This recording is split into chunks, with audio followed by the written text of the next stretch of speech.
Shalom, shalom. I'm Brother Josiah here with the Watchman 144 congregation, and today's study is called Nebuchadnezzar's Dream in the Kingdom of Babylon.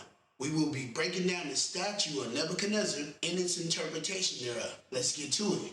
So the first verse we will be going to is Daniel chapter 2, verse 1 through 5. And it reads, "And in the second year of the reign Nebuchadnezzar dreamed dreams, wherewith his spirit was troubled, and sleep brake from him. Then the king commanded to the magicians, the astrologers, the sorcerers, the Chaldeans, for to show the king his dreams. So they came and stood before the king. And the king said unto them, I have dreamed a dream, and my spirit was troubled to know the dream. Then spake the Chaldeans to the king in Syria, O king, live forever. Tell thy servants the dream, and we will show the interpretation. The king answered and said to the Chaldeans, the thing is gone from me. If you will not make known unto me the dream with the interpretation thereof, you shall be cut in pieces, and your houses shall be made a dunghill." So Nebuchadnezzar had a dream, and his dream troubled him so much that he told his astrologers, Chaldeans, all these wise men of Babylon during that time, right?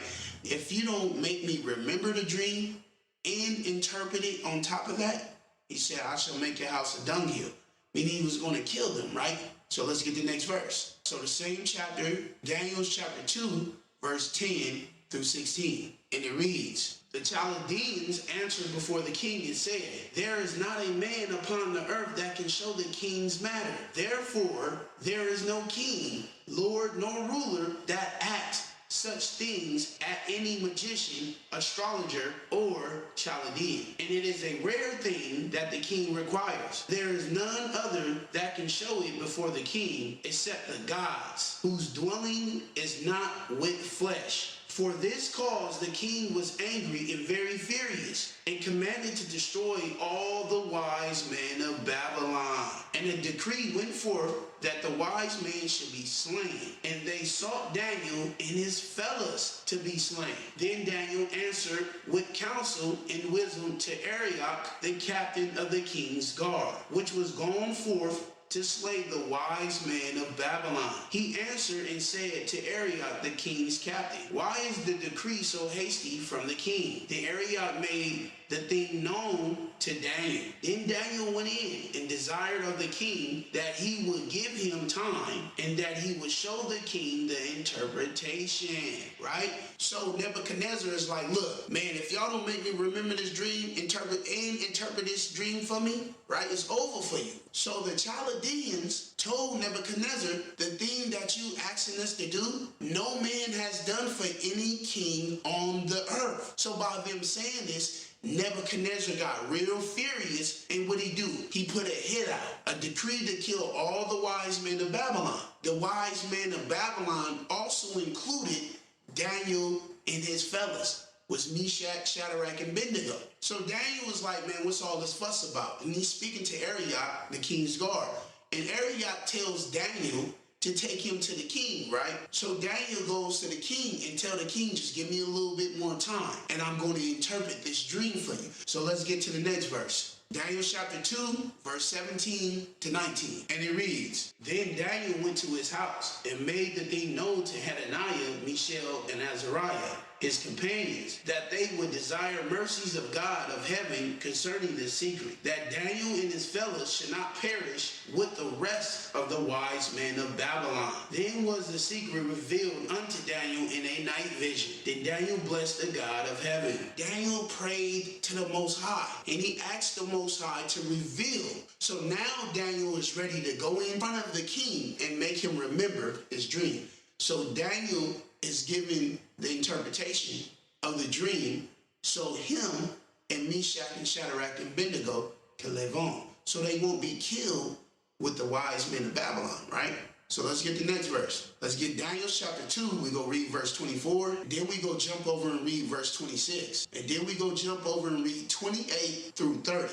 And it reads, Therefore Daniel went in unto Arioch, whom the king had ordained to destroy the wise men of Babylon. He went and said thus unto him, Destroy not the wise men of Babylon, bring me in before the king, and I will show unto the king the interpretation. And the king answered and said to Daniel, whose name was Belteshazzar, Art thou able to make known unto me the dream which I have seen, and the interpretation thereof? But there is a God in heaven that reveals secrets, and makes known to the king Nebuchadnezzar what shall be in the later days. Thy dream, thy visions of thy head upon thy bed are these. As for thee, O king, thy thoughts came into thy mind upon thy bed, what shall come to pass hereafter? He that reveals secrets make known to thee what shall come to pass. But as for me, the secret is not revealed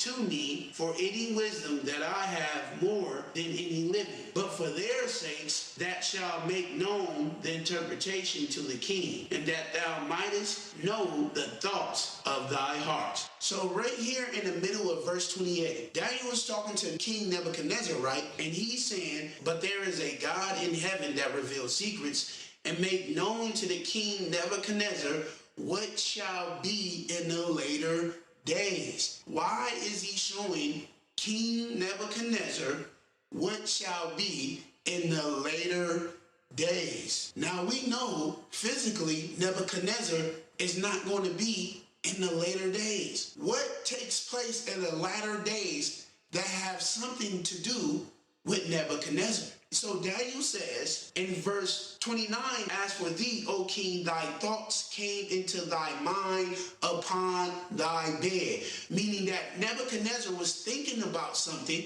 when he was sleeping. He's wondering what's going to happen to the kingdom of Babylon in the later days. He's not thinking of the religion of Babylon. This is talking about the territory, the landmass of Babylon. Verse 30. And that thou mayest know the thoughts of thy heart. Nebuchadnezzar is dreaming about his kingdom and his territory and what shall happen to it in the latter days. This dream is about the kingdom of Babylon, not religion, right? Let's get the next verse. Let's get Daniel chapter 2, verse 31 to 35. And it reads, Thou, O king, sawest, and behold, a great image. This great image, whose brightness was excellent, stood before thee, and the form thereof was terrible. This image head was of fine gold, his breast and his arms of silver, his belly and his thighs of brass, his legs of iron, his feet part of iron and part of clay. Thou sawest till a stone was cut out without hands, which smote the image upon his feet that were of iron and clay, and brake them to pieces. Then was the iron, the clay, the brass, the silver, and the gold broken to pieces together, and became like the chaff of the summer threshing floors, and the wind carried them away, that no place was found for them. And the stone that smote the image became a great mountain, and filled the whole earth. So Nebuchadnezzar seen an image, right? And the image head was of fine gold, breast and the arms of silver, the belly and the thighs of brass. And he seen the iron legs, and his feet part of iron and part of clay. Also, we see a stone that was cut out without hands. Now, what does that mean, a stone that was cut out without hands? That this stone was not made by man, right? So we know Christ is not a regular man, but Christ is a spiritual being, right? It said that the stone smote the feet of the statue, right? And all the pieces were broken together. So this is the dream that Daniel is brought to Nebuchadnezzar's memory. Now let's get the interpretation thereof of this dream. Let's get Daniel chapter 2, verse 36 to verse 40. And it reads, This is the dream and we will tell the interpretation thereof before the king. Thou, O king, art a king of kings, for the God of heaven has given you a kingdom, power, and strength, and glory. And wheresoever the children of men dwell, the beasts of the field, and the fowls of the heaven has he given into thy hand, and has made thee ruler over them all. Thou art this head of gold, and after thee shall arise another kingdom inferior to thee, and another third kingdom of brass, which shall bear rule over all the earth. And the fourth kingdom shall be as strong as iron, for as much as iron breaks in pieces and subdue all things, and as iron that breaks all these, shall it break in pieces and bruise. So Daniel told King Nebuchadnezzar, God has given thee a kingdom, power, strength, and glory. What is the kingdom that God gave Nebuchadnezzar? Babylon.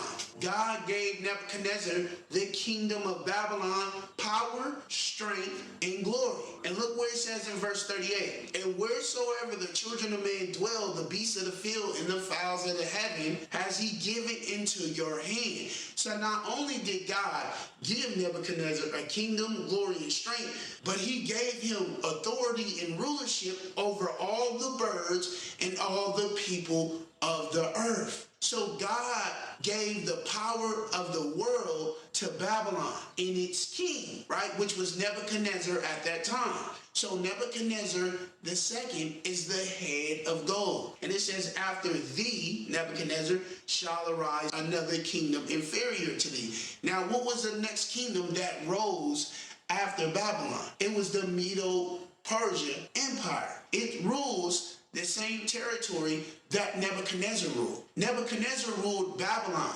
And who ruled Babylon after Nebuchadnezzar? The Medes and Persians. And it says, another third kingdom of brass which shall bear rule over all the earth. Who is it speaking about? Of this brass kingdom.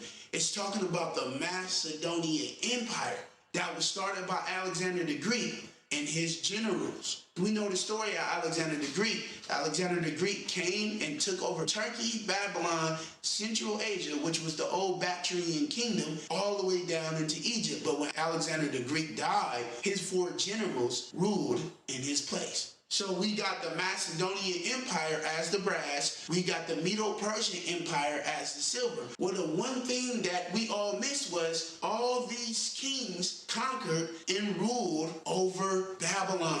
Daniel is showing Nebuchadnezzar all the kings who is going to come in and rule from his kingdom, the land of Mesopotamia, Babylon, which is Baghdad today in Iraq. This dream is about Nebuchadnezzar and the kings that was going to rule the territory of Babylon after he was gone. So we got the silver arms ruling over Babylon. We got the brass kingdom ruling over Babylon. We know that Sir Lucius the king, Antiochus Epiphanes, the king of the north, that they were over the land of Babylon. If you look at a map of Babylon, right, move that map over and bring in the map of Medo-Persia. It looks the same as Babylon, but it's a little bit bigger. And if you take Medo-Persia and move that over and bring up Alexander the Greek Macedonian Empire, we see it's over Babylon in the same northern area, but it's a little bigger. If this is true,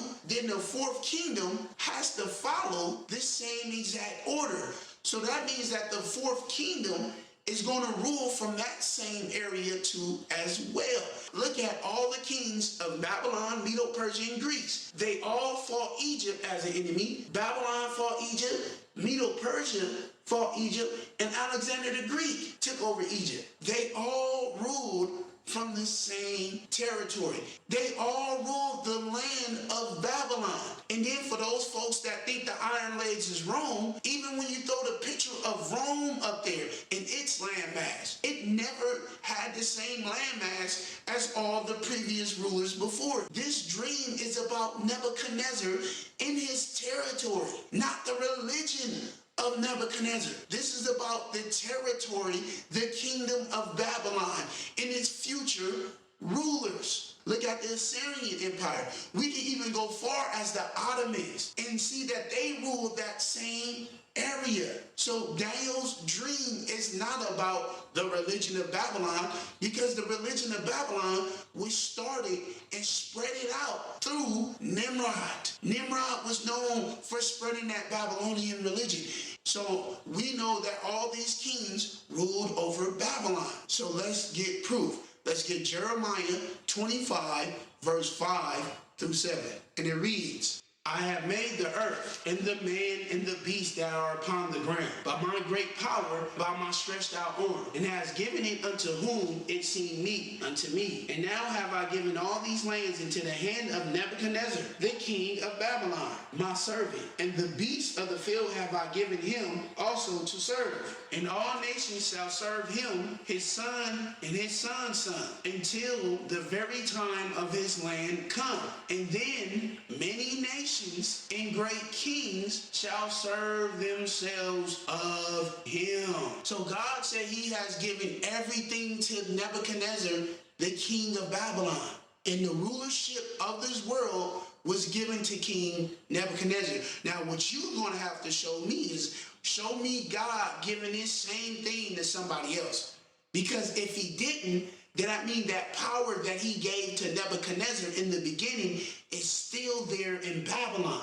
So verse 7 says, all nations shall serve him, talking about King Nebuchadnezzar, right? Until the very time of his land come. Then many nations and great kings shall serve themselves of him. What does it mean? But they shall serve themselves of him. Who is it him? Nebuchadnezzar. How was these great kings, after Nebuchadnezzar's death, was going to serve themselves of him? They were going to rule over the kingdom that he built, which was Babylon. So let's read this same verse in a different version. Let's read it in the NLT. Let's see what the NLT says about this verse 7. It says, all nations will serve him, his son and his grandson, until his time is up. Then many nations and great kings will conquer and rule over Babylon. So many great kings will conquer and rule over Babylon. That's how they're helping themselves of Nebuchadnezzar. All of these great kings that conquer Babylon is the same kings that Nebuchadnezzar seen in his dream. These are the great kings that Jeremiah seen before the book of Daniel was written up. Jeremiah seen these rulers ruling over the land of Babylon. They shall help themselves of him. Who is the him? Nebuchadnezzar. How is these great kings and nations were going to help themselves of Nebuchadnezzar? By taking over his kingdom, taking over what he has worked for. This is why the dream was given to Nebuchadnezzar. This is why God showed Nebuchadnezzar what shall happen in the later days, what shall come to pass hereafter. Talking about the place where he had the dream at. He was showing him what's going to take place hereafter, what's going to take place in the future in the land of Babylon. And guess what's going to take place? The fourth kingdom is going to come out of the land of Babylon. If you look up the list of kings of Babylon, right? And if you go all the way down, right? We're going to go all the way down. We're going to go all the way down until you see dynasties, right? I'm looking at this particular one in Wikipedia, right? So if you scroll all the way down until you run into Babylon under foreign rule. So these are going to show you all the foreign kings that ruled over Babylon. And let's look who we see on this list. So the first one we see on this list is Cyrus. Look who else is here. It says Alexander the Great. So we see the name of Alexander the Great here in the list of kings of Babylon. Who else do we see?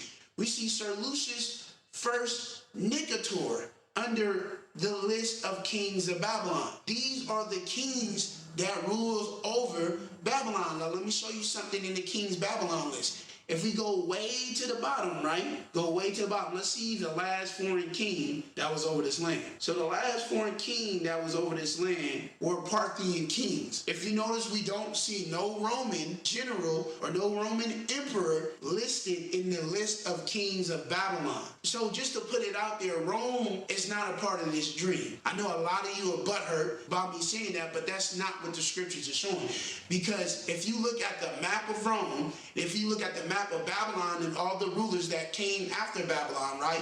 They all ruled the same territory as Nebuchadnezzar, but just it got bigger and bigger each new ruler that came about, right? The Roman Empire map does not look like all these kings that's listed as the kings of Babylon. Rome map does not look the same. The Romans never defeated the Persians. And that is a key point, because it says that in verse 40 in Daniel 2, that iron shall break all these. What is the these? It's talking about the previous materials before it.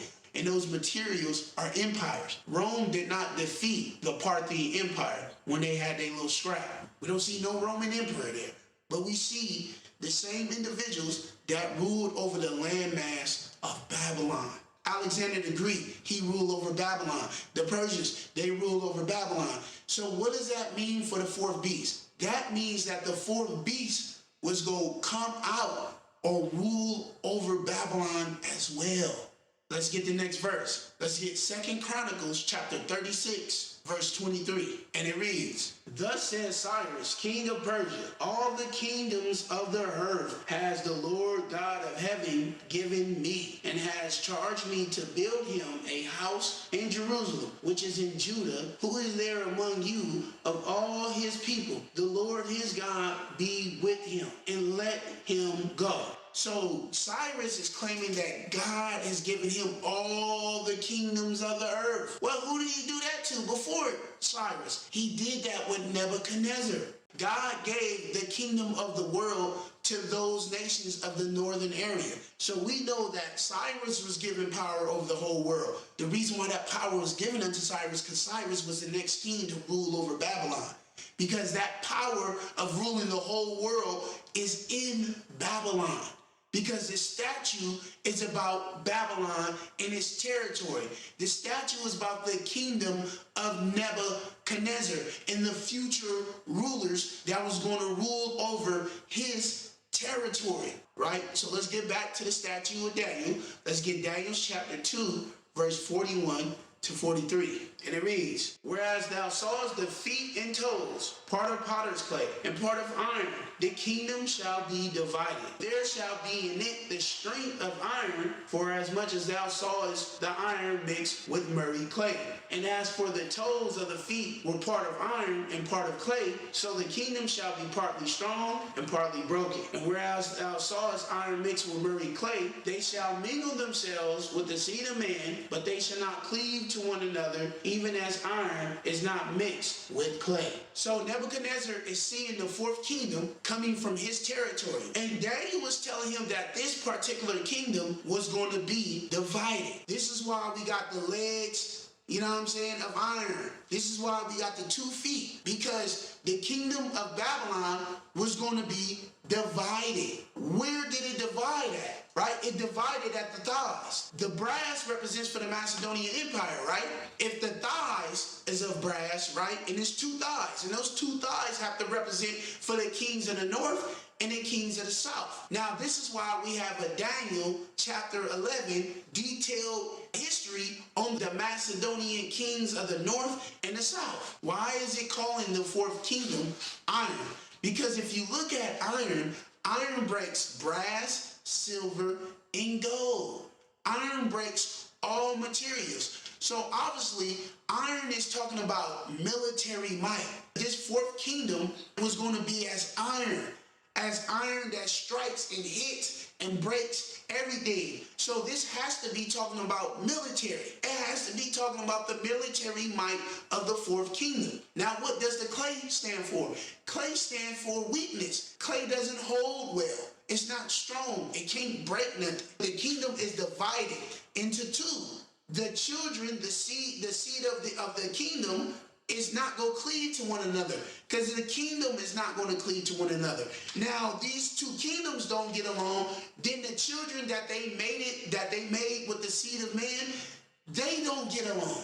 And then it tells you that this seed, right, these people are mixed people. Because it says this kingdom mixed itself with the seed of man, right? And if you look up the word mingle in the Hebrew, it's Arab.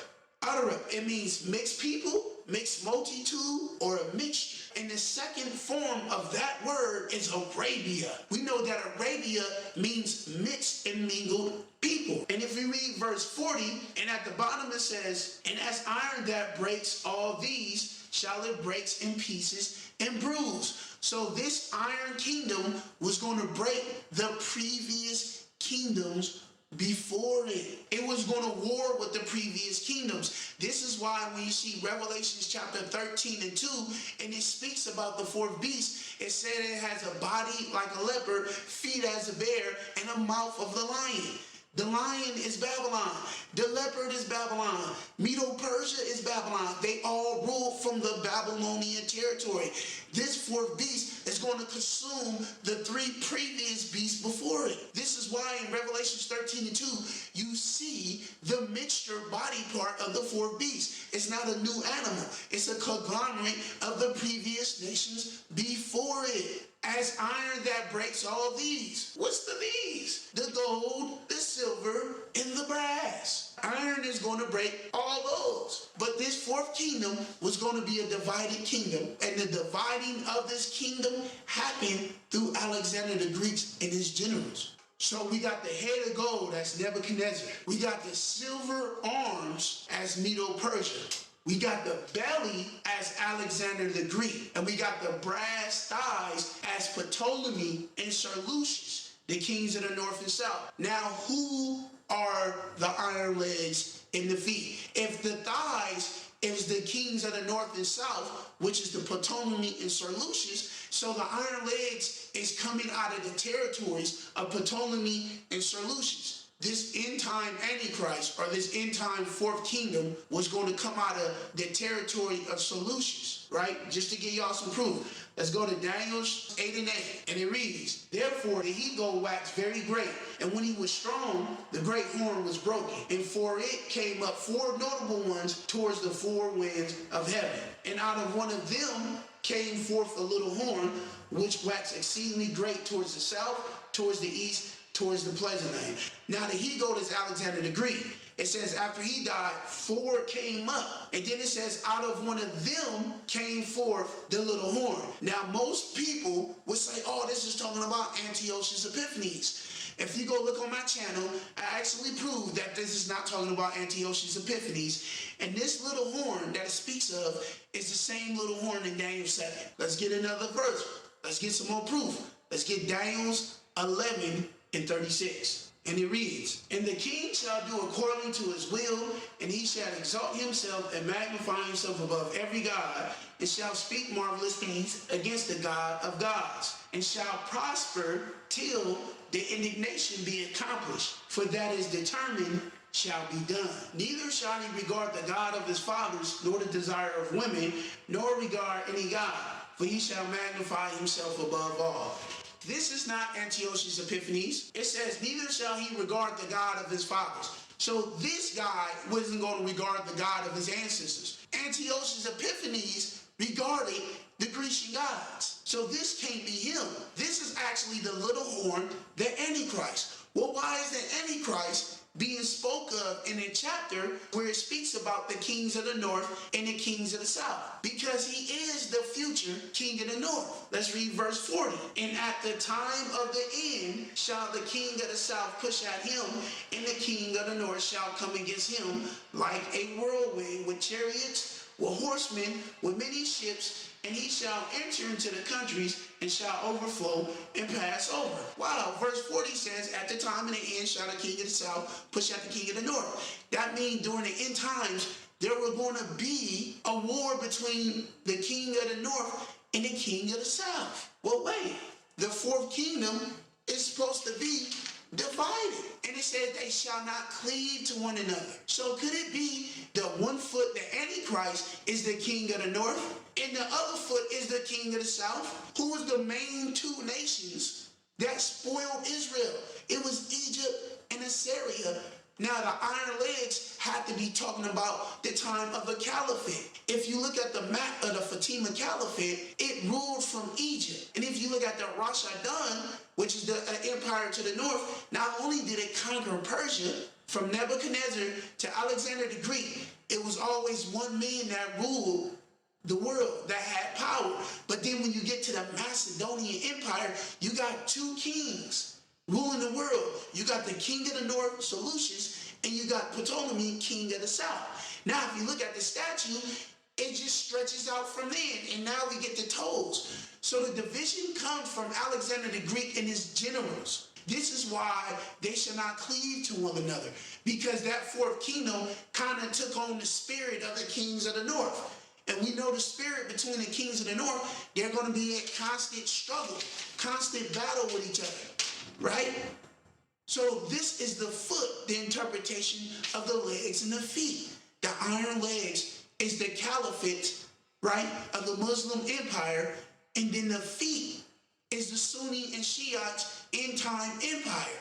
So if our iron leg is coming from each of the thighs, then that means that these people are coming out of the same territories. The king of the north is coming out of Babylon, right?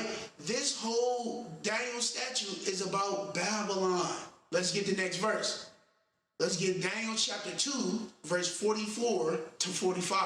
And it reads, "And in the days of these kings shall the God of heaven set up a kingdom which shall never be destroyed. And the kingdom shall not be left to other people, but it shall break in pieces and consume all these kingdoms, and it shall stand forever. For as much as thou sawest that stone was cut out of the mountain without hands, and it breaks in pieces the iron, the brass, the clay, the silver, and the gold. The great God has made known to the king what shall come to pass hereafter, and the dream is certain, and the interpretation thereof sure. So in the days of these kings shall God set up his kingdom."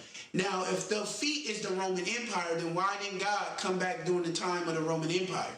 Why didn't he set up his kingdom during the Roman Empire? Obviously, this fourth beast isn't here yet. And God is going to return during the days of these kings. Once again, in verse 45, it says, "To make known the king what shall come to pass hereafter." What is he, guys, what is he saying? What shall happen hereafter? When he says hereafter, he's not talking about the whole wide world, even though this vision has something to do with the whole world. But he's talking about in the land that they was in Babylon. What's going to take place hereafter? And what was going to take place? Different kings were going to come in and rule from the land of Babylon, right? And that includes the fourth beast. So it says, "In the days of these kings, the God of heaven shall set up his kingdom." Now Daniel has made known to Nebuchadnezzar his dream and the interpretation thereof. So let's get the last verse. So let's get Daniel chapter 2, verse 46 to 49. And it reads, "Then King Nebuchadnezzar fell upon his face and worshipped Daniel, and commanded that they should offer an oblation and sweet odors unto him. And the king answered unto Daniel and said, Of a truth it is, that your God is a God of gods, and a Lord of kings, and a revealer of secrets, seeing thou couldst reveal this secret. Then the king made Daniel a great man, and gave him many gifts, and made him ruler over the whole province of Babylon, and the chief of the governors over all the wise men of Babylon. Then Daniel requested of the king, and he set Shadrach, Meshach, and Abednego over the affairs of the province of Babylon. But Daniel sat in the gate of the king." We know that this dream was given to Nebuchadnezzar. God said, "I'm going to show Nebuchadnezzar what shall come to pass hereafter. I'm going to show Nebuchadnezzar what shall be in the later days." Because this vision had everything to do with the territory in the kingdom of Babylon. This vision had nothing to do with religion. It had something to do with rulers, tyrants, kings, and territory. From Nebuchadnezzar to the Macedonian Empire, Seleucus kingdom, we see all of them warring with Egypt, and we see all of them ruling in the northern areas. We see God give the power of the world to Nebuchadnezzar in the kingdom of Babylon. We see Cyrus moved in after Nebuchadnezzar and claimed to have that same power that God gave Nebuchadnezzar. Jeremiah tells us that all these great kings shall rule over and conquer Babylon. So what does this mean? So this means that the fourth kingdom is going to come from the territory of Babylon. This is the interpretation of Nebuchadnezzar's dream. It was about the kingdom of Babylon, not the religion. The Antichrist is going to come from Babylon. And this is my proof. I'm going to give y'all one verse. So this is Jeremiah chapter 25, verse 15 and verse 26, and it reads, "For thus says the Lord of God of Israel unto me, take the wine cup of this fury at my hand, and cause all nations to whom I send thee to drink it. And they shall drink and be moved and be mad because of the sword that I will send among them. And all the kings of the north, far and near, one with another, in all the kingdoms of the world, which are upon the face of the earth. And the king of Shishak shall drink after them." So this king of Shishak is going to drink the cup of the Lord's wrath after everybody else in the world drink it. Now, if you go look at the word Shishak in the Strong Concordance, it's another word for Babylon. So this is saying the king of Babylon shall drink after them. Who is the them? The kingdoms of the world. So he's the last person to drink of the cup of the wrath of the Lord. So who is this King Shishak? Obviously, this King Shishak is the ruler of the fourth kingdom. And the reason why he's called the King of Shishak, because he comes from Babylon. He is the future king of Babylon. Just like he's the future king of the north in Daniel 11:36 on down. I'm Brother Josiah here with the Watchman 144 congregation, and we just completed the study Nebuchadnezzar's dream in the kingdom of Babylon, showing you that all these rulers rule from territory of Babylon, and the fourth kingdom shall do the same thing as well. Godspeed, and I'll see y'all on the next one.